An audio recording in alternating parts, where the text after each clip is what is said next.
Hey everyone, this is Prisha Kaparia. Welcome back to my channel. तो आज हम एक ऐसे बादशाह के बारे में बात करने वाले हैं जिसने हमारे हिंदुस्तान में मुगल साम्राज्य की स्थापना की। किसके बारे में बात करने वाले हैं? हम Babur, the great emperor, the first Mughal emperor की बात करने वाले हैं। So without any further delay, let's begin. तो बाबर का जन्म 1483 में फरगाना नाम के शहर में हुआ था। ये फरगाना आज उज़्बेकिस्तान में है। और इनका नाम, जब इनका जन्म हुआ था, इनका नाम था ज़ाहिर उल दीन मोहम्मद। इनके फादर का नाम था उमर शेख मिर्ज़ा। ठीक है। और ये कौन थे? तो ये रूल करते थे एक छोटी सी प्रिंसिपलिटी पे, फरगाना पे ही ये रूल करते थे, है ना, जो कि नॉर्थ में है हिंदू कुश माउंटेन की। हिंदू कुश माउंटेन रेंज जो है आपकी अफगानिस्तान में, उसके ऊपर की तरफ उज़्बेकिस्तान है। उज़्बेकिस्तान में फरगाना है और वहाँ पर फरगाना में ये रूल करते थे। फरगाना एक बहुत छोटा सा शहर है और यहाँ पर इनके फादर रूल करते थे। अब ये जो है इनकी मदर के साइड से भी बहुत बड़े एक रूलर के डिसेंडेंट है और इनके फादर के साइड से भी बहुत बड़े एक रूलर के डिसेंडेंट है। तो ये है तुर्की कंकरर तैमूर, है ना। तैमूर का नाम तो आपने सुना ही होगा। तो उनके ये डिसेंडेंट है। और दूसरे जिंगिस खान, ठीक है, जो कि मंगोल रूलर थे, वहाँ उनके भी ये डिसेंडेंट हैं, इनके फादर और मदर की साइड से रिस्पेक्टिवली। अब बात आती है कि इन्होंने इसके मतलब किस तरह से इन्होंने इंडिया में एंट्री की। तो पहले तो ये सामरकंद, ठीक है, सामरकंद कहाँ है? तो सामरकंद जो है वो उज़्बेकिस्तान में ही है। फरगाना भी उज़्बेकिस्तान में ही है। उसके बाद मैं आपको कुछ कुछ चीज़ें बता देती हूँ। जैसे काबुल जो है वो अफगानिस्तान में है। तुर्किस्तान आप अलग से जानते ही हैं। अब मैं आपको बताती हूँ कि किस तरह से इन्होंने चीज़ों को कॉन्कर करना चालू किया, ठीक है, जगहों को कॉन्कर करना चालू किया।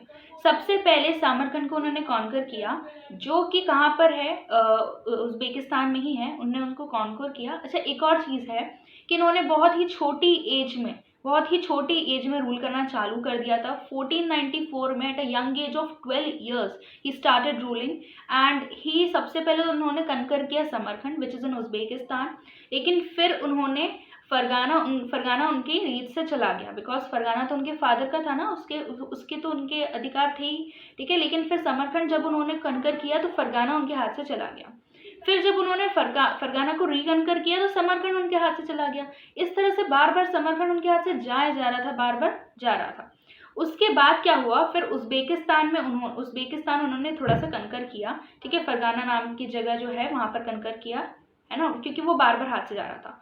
उसके बाद में अफगानिस्तान का जो काबुल कैपिटल है आज, उसको कनकर किया।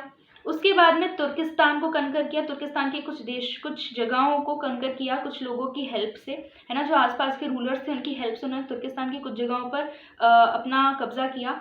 उसके बाद में फिर से समरखंड उनके हाथ में आ गया, तीसरी बार वी कैन से। फिर तीसरी बार में ही उनकी ये भी चीज़, समरखंड फिर से उनके हाथ से चला गया। फिर अब वो इंडिया आए, है ना। इंडिया में उस समय पर दिल्ली सल्तनत चल रही थी और इब्राहिम लोदी जो थे वो लास्ट दिल्ली सल्तनत के रूलर रहे, है ना, क्योंकि उनके बाद तो बाबर आ गए थे। तो दिल्ली सल्तनत के बारे में, इब्राहिम लोदी के बारे में और बाकी के सारे दिल्ली सल्तनत के रूलर्स के बारे में हम एक सेपरेट वीडियो में बात करेंगे। अभी इसमें इतने डीप नहीं जाएंगे। अभी बात हो रही है बाबर की। तो जब वो इंडिया आए थे तब दिल्ली सल्तनत, ठीक है, दिल्ली सल्तनत थी, इब्राहिम लोदी थे। तो इब्राहिम लोदी के जो फैमिली में ही उनके अंकल दौलत खान ने बाबर को इनवाइट किया इंडिया कि हम साथ में मिलके इब्राहिम लोदी को हटाएंगे और दौलत खान फिर वहाँ पर क्या बन जाएंगे, राजा बन जाएंगे। लेकिन जब तक वो आ रहे थे इंडिया, ठीक है, जब बाबर आ रहे थे इंडिया, उस समय पर दौलत खान के चीफ्स ने ही कुछ ऐसा कुछ किया कि उनको मरना पड़, मतलब उनको मार डाल दिया, ठीक है, मार डाला गया दौलत खान को। और जब दौलत खान मर गए, ही कुड नॉट सर्वाइव, तो बाबर ने सोचा कि यार ये तो गोल्डन अपॉर्चुनिटी, हम इंडिया आ भी रहे हैं और दौलत भी मर चुका है, तो अब हम खुद ही इब्राहिम को डिफीट करेंगे और इंडिया पे रूल करेंगे। ये सब उन्होंने सोचा। अब उनको इब्राहिम लोदी को तो हटाना था। उसको हटाने के लिए उनको कुछ वेपन्स की ज़रूरत पड़ी। तो उन्होंने क्या किया, उन्होंने आर्मी की ज़रूरत पड़ी, उनको थोड़ी सी बड़ी आर्मी की ज़रूरत पड़ी क्योंकि दिल्ली सल्तनत तो बहुत पुरानी है, वो बहुत टाइम से चलती आ रही है, उनके पास तो अच्छी खासी आर्मी, सारे वेपन सब कुछ हो गए। तो उनको एक आर्मी की ज़रूरत थी। उसके साथ साथ उनको कुछ हथियारों की ज़रूरत थी जो कि सामने वाली आर्मी से थोड़े स्ट्रांग हों। इतना समझ में आया। अब बाबर को आर्टिलरी चाहिए थी। आर्टिलरी क्या होता है? आर्टिलरी मतलब होते हैं तोपे, ठीक है, जो ऐसी दिखती है। तो उनको आर्टिलरी चाहिए थी, जिसके लिए उन्होंने उनके एक फ्रेंड थे ऑटोमन गन मास्टर, जिनका नाम था उस्ताद अली कुली, है ना, उनसे वो मिले और उनसे बोला कि आप प्लीज़ हमें, उनसे एक एग्रीमेंट में उन्होंने बोला कि आप प्लीज़ हमें ये सारी चीज़ें दीजिए। तो उन्होंने उनको सारी चीज़ें मिल गई। उसके बाद हुआ फर्स्ट बैटल ऑफ पानीपत। कब हुआ? 1526 में, 21 अप्रैल हुआ था फर्स्ट बैटल ऑफ पानीपत। बहुत ही इंपॉर्टेंट एक चीज़ है इतिहास में, इसे याद रखना बहुत ज़रूरी है। जो भी यूपीएससी, एसएससी, इनकी गवर्नमेंट एग्जाम्स की प्रिपरेशन कर रहे हैं उनके लिए बहुत इंपॉर्टेंट चीज़ है। फर्स्ट बैटल ऑफ पानीपत किसके बीच में हुई थी भाई? ऑब्वियसली बाबर और इब्राहिम लोदी के बीच में हुई थी। बाबर के पास 12,000 की सेना थी और इब्राहिम लोदी के पास 1,00,000 की सेना थी, है ना।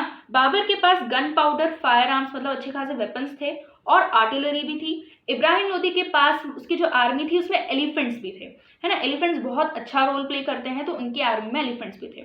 इन दोनों के बीच में जंग छिड़ी, लेकिन हुआ क्या, बहुत इंटेलिजेंट थे बाबर, जिसके कारण बहुत कम आर्मी में भी उन्होंने इब्राहिम लोदी को डिफीट कर लिया। और रिजल्ट ये निकला कि इब्राहिम लोदी की डेथ हो गई और मुगल एम्पायर स्थापित हो गया और फॉल ऑफ दिल्ली सल्तनत, क्योंकि दिल्ली सल्तनत जो कि बहुत टाइम से चली आ रही थी अब वो रही नहीं, तो उसका खत्म हो गया। दिल्ली सल्तनत इस जगह पर खत्म हो गई। हमने अभी स्टार्टिंग से हम एंड तक दिल्ली सल्तनत भी पढ़ेंगे।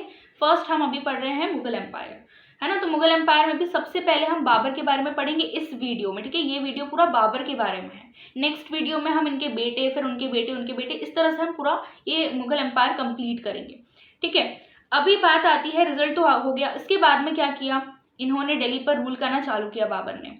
1527 में जब पहली बार इन्हें स्टार्ट करा अपना एम्पायर, रूल करना स्टार्ट किया इंडिया में, उस टाइम पर इनकी विक्ट्री को मनाने के लिए उन्होंने सुल्तान इब्राहिम लोदी ने क्या किया, ही बिल्ट काबुली बाग मॉस्क। उन्होंने काबुली बाग मॉस्क बनाया, पानीपत में ही है ये, अभी भी है। It was named after his wife, Babur की वाइफ जो है उनकी नाम पर ये बना था। उनकी वाइफ का नाम था काबुली बेगम। बहुत सारी वाइफ्स थी, ऐसे तो उनकी बहुत सारी वाइफ्स थी। उनकी एक वाइफ का नाम था काबुली बेगम और उनके नाम पर उन्होंने काबुली मॉस्क बनाया था, काबुली बाग मॉस्क बनाया था। अब एक इंपॉर्टेंट बात यहाँ पर यह है कि मुगल रूल पता है कितने टाइम पीरियड तक रहा इंडिया में? 331 ईयर्स तक रहा। सोचिए आप, मतलब ब्रिटिश रूल से भी ज्यादा रहा, 200 ईयर्स तक ब्रिटिश रूल रहा और उससे भी ज्यादा आपका मुगल रूल रहा। चलिए ठीक है, ये समझ में आ गया। इसके बाद आती है आफ्टर द बैटल, ये जो फर्स्ट बैटल ऑफ पानीपत हुई, इसके बाद में क्या हुआ, Babur led the foundation for the eventual rise of Mughal empire. धीरे धीरे मुगल एम्पायर बढ़ने लगा। कैसे बढ़ेगा, उन्होंने दिल्ली पर तो कब्जा कर ही लिया था, उसके बाद उनको और आगे बढ़ना था। लेकिन बीच में कौन आए? राणा सांगा आ गए। Rana Sanga was the Rajput ruler of Sisodia dynasty. Mewar के सिसोदिया डायनेस्टी के ये राजपूत रूलर थे। कौन? राणा सांगा। ये इनके बीच में आ गए। राणा सांगा पहले तो वो बाबर को सपोर्ट कर रहे थे कि उन्होंने सोचा था कि इब्राहिम को ये निकाल देंगे और फिर वो राजा बन जाएंगे, लेकिन ऐसा कुछ नहीं हुआ। उन्होंने सोचा कि यार इब्राहिम लोदी तो मर गया, ठीक है, इब्राहिम लोदी तो मर गया। अब बाबर जो है वो तो एकदम फॉरेनर है, इंडिया पे रूल करना अच्छा नहीं होगा। ये सोच के फिर उन्होंने सोचा कि नहीं यार, फॉरेनर को तो इंडिया पे रूल नहीं करने दे सकते हम। फिर वो उनके खिलाफ लड़ने लगे। कौन? राणा सांगा। अब जब बाबर को ये बात पता चली कि राणा सांगा ये सारी चीजें सोच रहा है, तब बाबर ने क्या किया, उन्होंने एक डिफेंसिव मेजर लिया। उन्होंने काउंटर अटैक बाद में स्टार्ट किया।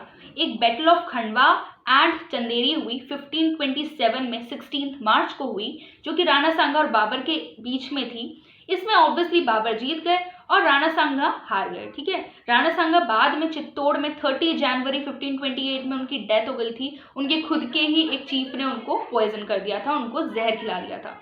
अब बात आती है कि किस तरह से खंडवा और चंदेरी की बैटल में बाबर जीते। तो बाबर, एक तो मैंने आपको बताया था स्टार्टिंग में, Babur he was very intelligent. दूसरी बात, he had modern tactics to win the battle, है ना। बहुत सारे उनको चीज़ें आती थी, ये आता था, वो आता था, बहुत सारी चीज़ें आती थी। मॉडर्न टैक्टिक्स मतलब न्यू जो उस टाइम की न्यू जो टेक्निक्स थी वो उनको आती थी। तो इन सब कारणों से बाबर जीत गए थे। अब समझ में आया। अब बाबर की इस तरह से बाबर ने इंडिया के कुछ नॉर्थ पार्ट में उन्होंने अपना एम्पायर फैला दिया, ठीक है, मुगल एम्पायर। तो अब बाबर की डेथ कैसे हुई? देखो, ये एम्पायर उन्होंने उतना ही फैलाया, वहीं पर वो रहे, आगे वो नहीं बढ़ पा रहे थे, क्योंकि जैसे ही वो आगे बढ़ते पीछे की कोई चीज़ उनकी छूट जाती। जैसे कि मैंने आपको समरखंड और फरगाना के बारे में बताया था, है ना। तो इसी तरह से वो आगे नहीं बढ़ रहे थे, क्योंकि फिर उनकी पीछे वाली कोई चीज़ छूट जाती, फिर फिर आगे थोड़ा और बढ़ते तो पीछे वाली चीज़ छूट जाती, कोई मतलब फिर बार बार उनको रिकनकर करना पड़ता, रिकैप्चर करना पड़ता। इस कारण से वो फिर वहीं रहे, दिल्ली पर रूल करते थे बाबर। अब बाबर की डेथ कैसे हुई? तो बाबर ना बीमार हो गए थे, ठीक है। And on 5 January 1531 Babur was 47 years old और वो मर गए। उनके बेटे हुमायूं ने उनकी टेरिटरी को लिया और 22 ईयर्स की एज में हुमायूं ने भी रूल किया। अब क्या हुमायूं एक ही थे जो कि रूल करते थे, क्या उनके भाई बहन नहीं थे? तो देखो फर्स्ट उनके एल्डेस्ट और लविंग सन बोल सकते हैं, बहुत प्यार करते थे हुमायूं को वो। तो पहले तो एल्डेस्ट सन हुमायूं थे, दूसरे जो सन थे वो थे कमरान मिर्जा, ठीक है, कमरान मिर्जा जो थे वो दूसरे सन थे, और तीसरे सन थे उनके हिंदल मिर्जा, है ना। तो ये 3 सन के बारे में ही आपको याद रखना है। तो और तो बहुत सारे थे क्योंकि इनकी बहुत वाइफ्स थी, तो उनके बहुत सारे बच्चे भी थे। अब बात आती है इनकी डेथ कैसे हुई। तो इनकी डेथ मैंने आपको बताया, बहुत ज़्यादा ये बीमार हो गए थे, जिसके कारण 1530 में इनकी डेथ हो गई। उसके बाद में हुमायूं उनकी टेरिटरी संभालने लगे। इनकी जो टॉम्ब है जहाँ पर इनको गाड़ा गया, तो पहले तो उनको आगरा में गाड़ा गया था, ठीक है, आगरा में इनकी टॉम्ब बनी है। लेकिन फिर बाद में उनके जो रिलेटिव्स थे उनको चाहते थे कि इनकी जो बॉडी है उसे कहाँ दफनाया जाना चाहिए, काबुल में। तो उनकी फिर रिमेन्स को ले जाया गया काबुल, ट्रांसपोर्ट किया गया, काबुल में भी वहाँ पर टॉम्ब बनाया गया। So there are 2 tombs of Babur, कहाँ है, एक आगरा में है और एक काबुल में है ना, ये 2 टॉम्ब है। अब इनकी ऑटोबायोग्राफी का नाम क्या है? इनकी ऑटोबायोग्राफी मतलब जो खुद से उनने खुद के बारे में लिखा है। ऑटो मीन्स खुद से लिखा है, और सिंपल अगर बायोग्राफी हो it means he did not wrote by himself, किसी और ने उनका लिखा होगा। तो बाबर की ऑटोबायोग्राफी का नाम है बाबर नामा, है ना। अब बात आती है, he is also regarded as national hero. पता है कहाँ पर? किर्गिस्तान और उज्बेकिस्तान में उनको नेशनल हीरो भी कहा जाता है। ये बहुत सारी पोएम्स लिखते थे, पता है इनके जो लाइफ पीरियड था, इनका जो टाइम पीरियड था, उसमें बहुत सारी पोएम्स लिखते थे। और वो उस टाइम की पोएम्स आज उन जगहों पर फोक सॉन्ग्स बन गई है ना, बहुत पसंद करते हैं लोग, बहुत पॉपुलर है वहाँ पे, बहुत फेमस है, ठीक है। तो यही सब था अपने बाबर के बारे में। अगले वीडियो में हम पढ़ेंगे किस तरह से हुमायूं ने रूल किया आगे 22 ईयर्स की एज में, क्या उनका टाइम पीरियड रहा। हमने तो देखा कि बाबर जो 1526 से 1530 तक उन्होंने रूल किया, 4 साल के रूल में उन्होंने पहली बार मुगल रूल को इंडिया में लाए वो, तो it was a very good thing. लेकिन ये सिर्फ 4 साल ही रूल कर पाए। लेकिन फिर हुमायूं, उसके बाद में अकबर, हुमायूं के बाद में अकबर, है ना, उसके बाद में जितने भी लोग आए उन्होंने बहुत बहुत टाइम तक रूल किया। अकबर ने तो सबसे ज़्यादा रूल किया था, we can say second most, सबसे ज़्यादा रूल किया था उन्होंने।